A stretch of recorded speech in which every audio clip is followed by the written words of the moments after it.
Hey guys, it's Owen from Wrestling Inc. back with another wrestling news roundup. Without any further ado, let's get into today's biggest stories in the world of professional wrestling. Triple H confirms he will never wrestle again. WWE Executive Vice President of Global Talent Strategy and Development Paul Triple H Levesque says he will never wrestle another match following a quote serious cardiac event.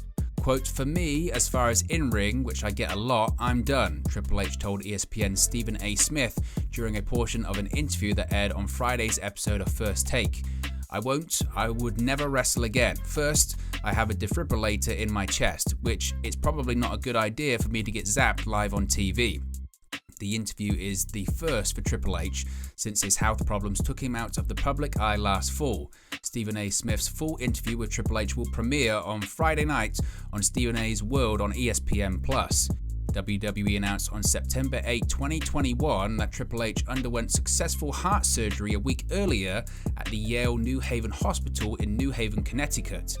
It was stated that the operation was needed after Triple H suffered a cardiac event caused by a genetic heart issue. Quote, I had viral pneumonia, Triple H recalled. My lungs were inflamed, and as the next couple of days went on and I got home, it increasingly got worse, and my wife saw some blood and stuff that I was coughing up. I went and got checked, and it was coming from the viral pneumonia, but I had fluid in my lungs. I did some fluid around my heart also, so they followed up on it, did an EKG and an echo and everything, and basically the way your heart pumps out 55 to 65% of your ejection fraction is a good number. It was at 30, and I got a quick text message saying, don't take time, pack a bag real quick, head to the emergency room. I'll fill you in on the way. So by the time I got to the emergency room, my ejection fraction had gone down to 22, Triple H continued, which I was in heart failure, bad. By the next morning, as they figured out that evening, as they got the MRI done and they were sending me in for a heart cath, my ejection fraction went down to 12.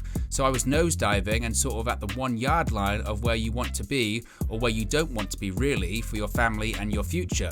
They tell you it's 99%, it gets real, Triple H said as he choked back the tears.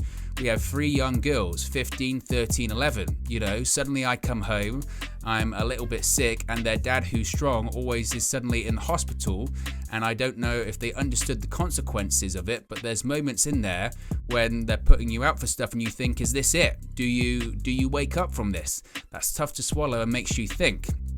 Triple H has done some WWE work over recent months. He toured the new WWE headquarters facilities in Stamford along with other executives last November. However, he has not returned to the daily workload that he had before. As of this past January, there were reportedly no plans for Triple H to return to running the NXT brand. Shawn Michaels has been overseeing the brand since the start of Triple H's medical leave. Triple H's last match was on June 29, 2019. He tagged with Shinsuke Nakamura in a victory over Robert Roode and Samoa Joe at a non-televised WWE live event in Tokyo, Japan. Triple H's last televised match was against Randy Orton at the Super Showdown pay-per-view in Jeddah, Saudi Arabia on June 7, 2019. WWE announces Shad Gaspard as Warrior Award recipient. WWE has officially announced that Shad Gaspard will posthumously be honored as the recipient of the 2022 Warrior Award at the WWE Hall of Fame induction ceremony during WrestleMania 38 weekend. We noted earlier that WWE has had plans to honor Gaspard with the Warrior Award this year. WWE just confirmed the news with an announcement first reported by Fox Sports. It was noted that Gaspard's wife, Selena Gaspard, will accept the award with their son. Dana Warrior usually presents the Warrior Award each year.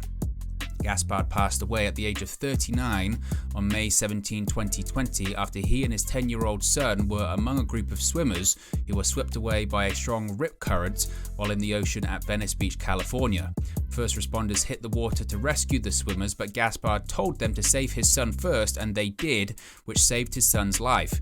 Shad was reportedly then hit by a large wave and he went under. A search and rescue operation was then launched, but Shad's body was washed ashore 3 days later. Gaspard worked for WWE from 2002 to 2007 and then returned for another run that went from 2008 to 2010.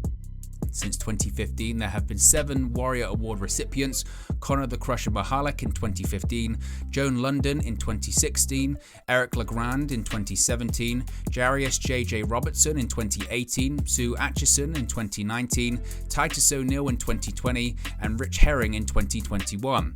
WWE has announced the following names for the 2022 class: The Undertaker, inducted by WWE Chairman and CEO Vince McMahon; Queen Sharmau, inducted by WWE Hall of Famer Booker T; and Vader. There's no word yet on who will do the honors for Vader. Psycho Sid Vicious and the Steiner brothers, or just Rick Steiner, are still rumored for this year's class, but it looks like WWE may end up going with a much smaller group this year. The 2022 WWE Hall of Fame induction ceremony will take place Friday, April 1st at the American Airlines Center in Dallas, Texas, the same venue that the WrestleMania 38 Go Home edition of SmackDown airs from. The ceremony is scheduled to begin at 10:30 p.m. Eastern Time and run for 90 minutes until midnight. The ceremony will air live on Peacock. Backstage news on how WWE may present Cody Rhodes. 2 high-profile people within WWE want Cody Rhodes to be presented in the exact same manner to his AEW character when he debuts with the company. According to WrestleVotes, these 2 individuals have been adamant to Vince McMahon that this should happen, including his entire presentation. This ranges from his ring gear, theme music, and pyro. They believe that the visual impact of having the American Nightmare crossing the line from AEW to WWE is significant to this deal. Of course, while it has been reported that Cody Rhodes is returning to WWE, nothing has been made official yet. Since Cody Rhodes' AEW contract came to an end, he has not been seen inside of a wrestling ring. The former 3-time TNT champion is believed to be facing Seth Rollins at WrestleMania 38 this year. Rollins is currently without an opponent at WrestleMania, and this has turned into a major storyline on Monday Night Raw over the past few weeks. Rollins has claimed in storyline that Raw will not start next week until he gets an opponent. It is unknown if this is when Cody will be turning up, or if his debut will be saved for WrestleMania. During a recent episode of Talk Is Jericho, Chris Jericho seemed to confirm that Cody is heading back to WWE. During the introduction of his podcast episode, he claimed that he is now back with the company. Quote, "I'm pulling back the curtain a little bit on the wrestling business," Jericho said. "You're going to discover how I've been able to be Chris Jericho no matter what company I work for or where I wrestle. You'll hear how Danhausen gets to keep his name and gimmick from promotion to promotion, how Cody got to reclaim Rhodes from WWE even though he's back in WWE." WWE is reportedly very high on AEW star. WWE has a high level of interest in signing AEW star Ethan Page at some point in the future, according to Andrew Zarian of the Mat Men Pro Wrestling podcast. While discussing the report of Page recently inking a contract extension with AEW, Zarian noted that WWE officials are keeping a close watch on the former tag team partner of Josh Alexander. Quote, "By the way, Ethan Page is another dude that WWE is very high on," Zarian said. "They like Ethan Page's whole deal and think he's a super hyper talented guy. I know that Ethan Page has re-signed and he's there for a while, but I know for a fact that there are eyes on him for sure because he's a guy who is a good looking guy and can cut a great promo. He has that TV look, so you got to keep a guy like that happy, especially now that he's re-signed with you. You got to do something with him." Zarian has previously reported WWE's interest in names such as MJF, Wardlow, and Jade Cargill. Just like Page, those wrestlers have several years left on their current AEW deals. Page is currently aligned with AEW TNT champion Scorpio Sky as the Men of the Year, and they are being managed by Dan Lambert and Paige Van Zant. He last wrestled on the March 4th edition of Rampage, but came up short against Christian Cage. Page hasn't wrestled a match on Dynamite since his loss to then TNT champion Sammy Guevara on the October 27 show. Ethan Page recently moved from Canada to the United States and continues to find success with his YouTube vlog. You can see the latest episode of his vlog on his channel. So what are your thoughts on today's Wrestling News Roundup? Let me know your thoughts in the comment section below. Be sure to like and subscribe to Wrestling Inc. and I'll speak to you again very, very soon.